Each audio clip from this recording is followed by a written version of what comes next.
Hello, BookTube. I have a Monday MegaStuff video for you here, just a couple of items, not very long video at all. I've got one package to open in the mail, no other mail to open.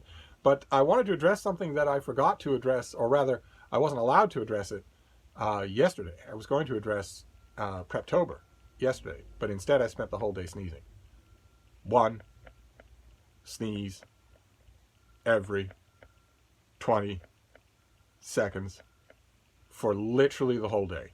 So at first, from like 8 until 10 in the morning, I was reduced to the absolutely pathetic expedient of typing a single letter on the review that I was writing. Just that's all you can do. You type one letter and then you sneeze and recover, and then you type another letter and then you sneeze and recover. I was reduced to the pathetic expedient of doing that for 2 whole hours. And then I thought, no, you don't even know that you're typing English. None of it is going to be useful. So eventually, I had to let the day's deadlines just go, and when the sneezing finally let me go around 9 at night, I just sent around apologetic emails to people, told them that my internet had gone out, because the alternative is completely unbelievable. But therefore I couldn't make a video yesterday talking about Preptober. But I want to talk a little bit about Preptober today, since the time is upon us. We have only 10 days left in October. Somehow, that time has come and gone. So we need to be decided on what we are writing for NaNoWriMo next month. That's what Preptober comes from. It's NaNoWriMo people who are dedicated to writing a 50,000 word first draft of a novel in the month of November. That's 1,667 words a day. That's a lot. That's a large commitment. So that you can't be plotting and planning. You can't be working out your story in November. Otherwise, you'll never succeed. So NaNoWriMo people have given over October to preparing for NaNoWriMo, to doing everything that you can't write ahead of time, but you can plot, outline to your heart's content, hence the term Preptober. And I've been talking about it on and off intermittently this year. I meant to do videos every day, but October has largely been given over to sneezing. All day, all night sometimes, with the concomitant black and blue pulled muscles and stripped nasal passages, sprays of blood, periods of unconsciousness. No explanation for it. I now am convinced. I used to think, the usual morbid thoughts about how you're going to leave this earth, and occasionally I would indulge in adolescent thoughts about leaving it heroically. I now know that sometime soon, sometime in 2021, I'm going to die by sneezing. I'm just going to die of hypoxia while sneezing. But in the meantime, my sneezing digression has gotten the best of me. I shouldn't do that, because that'll bring on another attack, and that could last all night. I was going to talk about Preptober yesterday because it's time that we decided on what we're going to do. I've been saying all month long, I actually meant in the month of October to do more Preptober videos than I did. But even so, the ruling ethos of the videos that I did do is that for a while we had a little bit of maneuvering room. And now we don't anymore.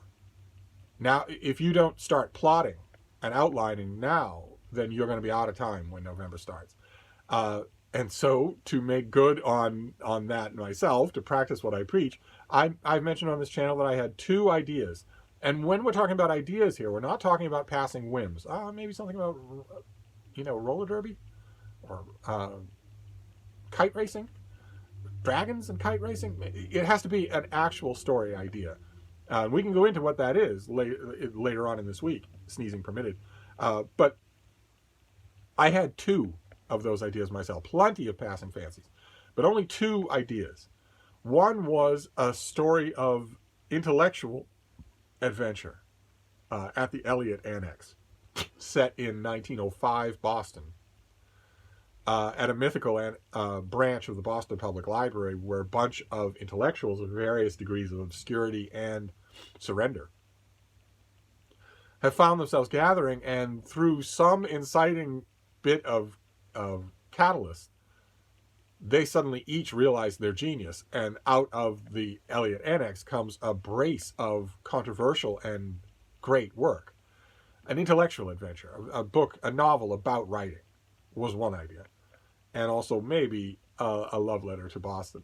And then the other idea was science fiction, Kendra Victrix, about a young woman who suddenly finds herself stranded in our Earth, in the Earth of 2020. Only along with her, she has a piece of personal technology that everybody has where she is from, but that nobody has here. And I wanted to explore her relationship with that, and also its relationship with this world, and just work out the details. And I hadn't gone into great detail on either one of those stories because I wanted to decide first which one I was going to write. But in the meantime, while I was pondering those two story possibilities, for something unconnected with NaNoWriMo, I was also writing a story. Fiction heavy at times, I know. But I was writing a short story that was science fiction. And I got the bug. I loved it. I loved the experience of it. So I have decided to write Kendra Victrix for November, for NaNoWriMo. I'll put At the Elliot Annex off until some other time because I want to write more science fiction. And Kendra Victrix is science fiction. Fish out of water science fiction, but still science fiction. So what's up for me in this week, these starting Monday and this week, by the weekend, I've got to have all of the plot points and factual details of Kendra Victrix nailed down. I can't be imagining by Friday. I can't be imagining anymore what her device is and what it can and cannot do. I've got to know exactly, and how it fits into her world. I've got to know all of that by Friday. But more than that, right? Preptober is more than just fleshing out your idea. You also have to build your plot. An idea is not a plot. A story is not a plot. So you have to, once you are finished hashing out the details, who are your characters? Where are they from? What are they doing? What answers the practical details about them? I can't get rid of the square of light no matter what. It's just going to migrate around my face. Is that true? Maybe that is a little better. No. I swear, the high tech that I have here is just letting me down. The high tech here is that I have a curtain, and I also have a box set of Isaac Asimov's Foundation trilogy, and I'm using that to maneuver the curtain. That will have to do because I don't care enough otherwise. In addition to all of those details, I'm also going to have to know what happens. Does Kendra fall in love? Does she meets resistance? Obviously, in our world, what kind of is it? Does somebody rat on her? Do they turn her in when they see her technology at work? That sort of thing. What is the actual story? I'm going to have to know that by Friday, and so are you. Right? That's the whole point of this Preptober update here, is to put a fire under your feet as well, because if I have to figure out all that stuff, so do you. We have to have our story and our plot largely in place by Friday. Because Friday is... November 1st is going to be here in no time. It is catapulting towards us. And we want to be ready. You want to know what you're writing on November 1st. So here's your wake-up call. Here's your warning. Here's your little bell going off. I have decided on my project, and so should you, today. And I'm going to spend this week fleshing it out, putting muscles and bone on it, and deciding what twists and turns it will take so that they're not coming out of the blue while I'm writing it. So that's your Preptober update. Is you have to decide on a project from among the projects that you have at hand, and you have to start plotting it and fleshing out the details. Who are the characters? What are their relationships to each other? What are their different personalities like? That sort of thing. But in connection with Preptober, I thought I would do a video response. I saw a publishing and writing related video on Cam's channel, Page Nomad. I'll leave a link to it down below. It caught my attention. I wanted to just bloviate on it a bit because the title of the thing is Harsh Truths for Writers. Cam himself is a self-published author and does lots and lots of really good writing videos. And I wanted to go through, as far as I could tell, he did 4 of these harsh truths. I want to go through them and respond to them a little because he hasn't been on a Zoom chat with me, probably because he hates me, probably because I smell. But this will be the next best thing. The harsh truth number 1 that he mentions in his video is you might not be a good writer. He says all of the really successful people do have some natural talent to back them up, and that practice can improve performance, but that without that natural talent, practice can't create it. Can't create natural talent. You're either born with it or you're not. He actually quotes Stephen King in this context, which is weird and multifaceted in many different ways. And this is probably The harsh truth about writing that he mentions in his video, about which I most come closest to disagreeing, because you might not be a good writer, is a little bit on the relative side. I know I don't usually say that. Books, of course, can be assessed objectively. If they couldn't, I would be out of a job. It's not, this is all subjective. People love to say that when they can't defend their opinions, or when they think they have to. If you like something, that's it. The discussion's over. You don't need to defend that at all. And a lot of people don't realize that. They're either insecure in their reading, or they've been taught to be insecure in their reading by insecure readers. And so they think, if I like something, it must be good. I must be able to defend it. And if you hitch your wagon to something in that line of thinking that isn't good, or isn't particularly good, you're going to run out of defenses pretty quick. And when people do that, they tend to fall back on, well, it's all subjective anyway. That's not true, of course. The merits, the strengths, the performance weaknesses and strengths of a book can be objectively assessed. All books. That's just a simple truth. Anything can be objectively assessed in that way. Not just books, but anything. We like to give books an exemption, but it's largely because we think we can do them. And that's where I disagree with this point. Because although you may not be a good writer in the sense of objectively comparing your work to the craft of Flannery O'Connor or Eudora Welty, but Stephen King is a perfect example here, and not of what Cam might think he's a perfect example of. Stephen King has virtually no talent as a writer. He's abysmally bad. Just abysmally bad. Read anything that he's written in the last 25 years, and you will see writing that you'd be ashamed to put your name to. It's sloppy. It's self-indulgent. It's self-worshipping. It's lazy on the word-by-word, sentence-by-sentence level. Absolutely lazy. And yet, Stephen King has inspired hundreds of people to write. He's inspired thousands and thousands of people to read, filled them with the love of reading. An unquestionably good thing, something that ought to be carved on his gravestone as the greatest thing that he did. And you can do that whether you're a good writer or not. So I want to amend Cam's point by saying you might not be a good writer, but that's no reason not to keep going, right? I love plenty of writers who aren't any good. They absolutely make my day. I'm sure you do too. There's more to your writing than whether or not it's technically perfect. So you might not be a good writer is a harsh truth for writers, but it ought to be appended with a second part. You might not be a good writer, but so what? Do it anyway, because you're going to be a great writer to somebody. There are plenty of people in the world who think Stephen King's the greatest writer who's ever lived. They have the critical analyses, the critical ability to know that's not true. They use those abilities on all other writers, but he means so much to them, they won't use those faculties on him. You could be one of those writers. You could get a pass by somebody, even though you're passed out in the bathroom in your boxer shorts. So do it anyway, right? Not everybody's a good writer, yes, but do it anyway, because your writing might affect somebody down the line. And maybe they are a great writer and wouldn't be affected by anybody other than you. So then harsh truth number 2 comes from Cam's personal experience. People look down on self-publishing. He writes, if you self-publish, there are going to be people, a lot of people, who don't take you seriously as an author. He points out that this is no longer anywhere near as prevalently true as it used to be.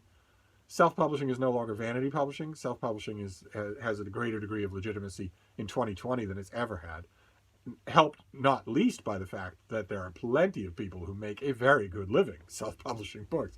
They take a lot more hustle, and they don't have the infrastructure support that people from traditional publishing do.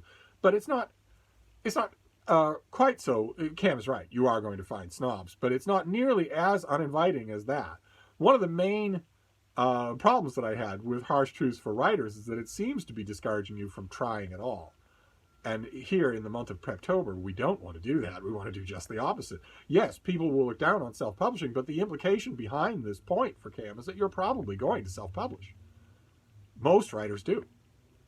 The gauntlet for getting published by one of the big 5 publishing houses in America, for instance, is the dream of all authors. It shouldn't be, but the dream of all authors is to be one of the chosen, to get published by one of those houses, to be in the fall catalog and then in the winter bookstores.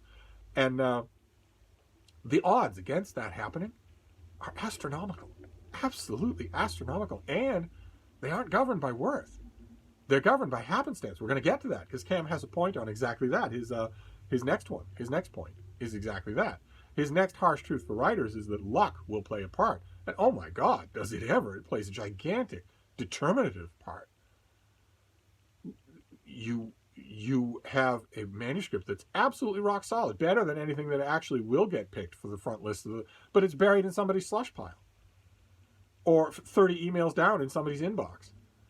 Well, if somebody's intern, a lot of publishers don't have interns anymore. A lot of publishing houses don't have readers anymore. Those people used to have the sole job of reading through the slush pile to find stuff that jumps out. A lot of publishers don't have them anymore. A lot of publishers don't have anybody like that anymore. Their editors have 5 different jobs each. So a lot of times that vetting process has now fallen on agents who don't have any training. I mean, a book publicist might have some training. An agent typically has none at all. And yet they are gatekeepers and tastemakers now a lot of the time. And whether or not they encounter your manuscript that you labored over and that's much better than anything else they encounter that day is largely up to luck. Do they grab it out of the slush pile before they have a wonderful lunch, before they break up with their abusive boyfriend, before they get an inheritance from their parents so that they feel just fantastic and all of a sudden they love your manuscript? Do they have a bunch of friends over for a little day drinking brunch session and to kvetch about the crappy quality of the stuff in their slush pile? And do the friends maybe, and I may or may not be drawing from what things that have actually happened here, do the friends then decide out of pure cynicism to pick one random manuscript from the slush pile and put it forward onto the 2 publishers and then onto the fall list? That's random luck. Are you staying with your parents at Montauk because you don't have any other place to stay this summer and you're kind of looking for a part-time house painting job, but in the meantime you're doing what you can to help them out? So you go down the long drive to the mailbox at the main road in order to pick up the mail. It's one of the many little things you do. And one day you happen to be down at that mailbox when the person from the next house, out of sight over the hedges, is down at their mailbox. And you get to talking and you really like each other. And it turns out that person is the most high-powered agent in New York. And you just happen to have a manuscript. That's pure, blind, dumb luck. It plays an enormous part. The one place where it doesn't play a part is self-publishing, where every aspect of that is up to you. None of it is up to anybody else. It's not just a question of you hiring somebody to look over your manuscript, make sure that it's watertight and squeaky clean, but how well that manuscript does once you publish it will almost entirely be up to you and not luck. It won't be luck because there won't be placement in bookstores. So you won't be relying on an $8 an hour clerk who just happens to get to your book on day of release, or maybe doesn't, because that $8 clerk is having an affair with an $8 clerk in the cafe and can't be bothered to do her job or his job. You don't have to deal with any of that if you're self-publishing. You know where your book is going to be and you know how everybody's going to find it. So are you cross-promoting on Goodreads? Are you cross-promoting on Facebook? Are you submitting it, sending it around to people in hopes that they will review it? Are you creating, buy one, get one free deals or that sort of thing? Are you taking advantage of all the marketing stuff that you have to do when you're a self-published author? You'll notice that nowhere in any of that is luck. Not when you self-publish. So Cam is right. Luck plays a huge part in standard, traditional publishing. Definitely it does. Where you write a book, somebody writes an identical book, and they just happen to get the right hairdresser who knows the right person who's living in the condo next to the right agent or whatever. But then the last harsh truth for writers that Cam mentions in this video is you will get jealous. And then he strays from the path of South Boston Roman Catholicism by saying that's okay. That it's only human, it's natural, and it's okay. The fact that it's only human doesn't mean it's okay. Right? It's also only human to want to kill other humans. If you're running through the rain to a crowded bus stop and you get there and you're soaking wet and people are filing onto the bus and the last person in front of you is the last person the bus can hold and the door closes behind you, you're a human being. You're Homo sapiens sapiens. So the very first impulse that your heart is going to have in that moment when the door closes on you is for the bus to erupt in flames. It's going to be genocidal. Your first reaction to disappointment is going to be genocidal. You're going to want to kill everyone on that bus. When actually killing anyone even the person right before you in line, even the bus driver who closed the door in your face, is a homicidal, psychopathic reaction. You can't help it. You're Homo sapiens. And Homo sapiens is a defective species, a genocidal species. Your first thought when that happens is going to be to kill everyone on the bus. That's natural. That doesn't mean it's okay. And the same thing is true with jealousy. Jealousy is a personal defect. It's a poison. If you feel it, you should take steps to eradicate it from yourself instead of saying it's okay. And as Cam says, it's more okay the more we talk about it.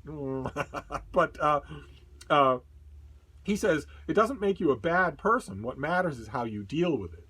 And that part, at least, we can agree on. That is absolutely true. You could feel jealous of somebody because they got what you think is unearned success. To put it mildly, when it comes to self-publishing, that happens a lot in BookTube, to put it mildly. The much bigger BookTubers who have large audiences, they have clearly parlayed to agents and publishers as a means to publish, as a reason to give them a traditional publishing deal. Those bigger BookTubers, Cam is too polite to do anything more than hint that if you watched their videos for 3 years, you didn't hear any hint of a burning desire to write a book.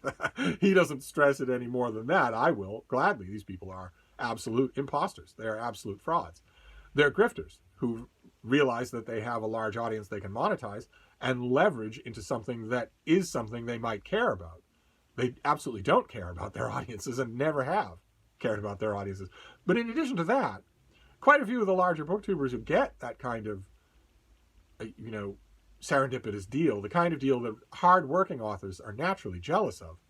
Quite a few of those larger booktubers not only never wanted to write a book, but can't write a book. They're completely talentless and often completely brainless.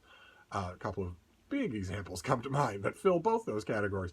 And when you're confronted with that, it's probably going to be natural to feel a little jealousy. But you should, Cam is right about the second part. You should work against it. You should work to transmute it into hustle, into something that doesn't speak poorly of you. Jealousy as an emotion is bad. It's a flaw. It's a failing. Cam might say it's natural, but it's natural like a lot of negative things are. And you can work on not feeling it. I know from personal experience. I have felt it, and it's a poison. An absolute poison. It hurts no one but you. And you should get rid of it. And the way to do that is to accomplish things on your own. Once you do that, you'll feel a lot less jealousy. But I wanted to bring up these harsh truths for writers and respond to them, elaborate on them a bit, mainly because, like I said, their cumulative effect seems to be to paint a horrible dystopian picture of what it's like to be a writer, especially a self-published writer. I wanted to sort of opine against that. I've seen a bit of that in the last few days on BookTube. Like, for instance, Fascinate, always doing, did a great video about tips for starting a BookTube channel. And I think a little bit unbeknownst to her, she, at the end of that video, was starting to make it seem like a horrible idea. Like it's guarded all around by horrible negatives without much emphasis on the positive. And I can make a response video to that, but I figure 4,000 videos made by me is response enough on that point. But when it comes to this, to harsh truth for writers, there are harsh truths, but there are harsh joys too. There are blinding joys as well. The sheer exaltation of creative fulfillment. You can definitely have that as a self-published author, no matter what snobs at dinner parties might think. But anyway, I wanted to mention that as a sort of adjunct to Preptober. I'll leave a link to Cam's video just to get you thinking about writing, because if you're plotting and scheming your way through Preptober and then you do NaNoWriMo, you are a writer. So these all of a sudden, all of these BookTube videos, these AuthorTube videos about the process of writing and about the ins and outs of it, all of a sudden they don't apply to somebody else. They apply to you. And I think they should. I urge you to join the ranks. So that is the Preptober bit. And then we have one package, and then we'll be done with this this MegaStuff video. This is fairly heavy. Could be a finished copy. See what we have here. Oh, fantastic! Yes, it is a finished copy. Oh, it's a lovely finished copy too. Fantastic. All right. Well, we've seen this before, but I'm glad to have the finished copy. This is by Peter Cousins, and this is Tecumseh and the Prophet, the Shawnee brothers who defied a nation. This is a dual biographical treatment of the Shawnee leader, the war leader, Tecumseh, and his brother, Tenskwatawa, who was a little more shadowy figure, although Cousins in this book underlines how much we know about him and how fascinating a dynamic it was between the two brothers.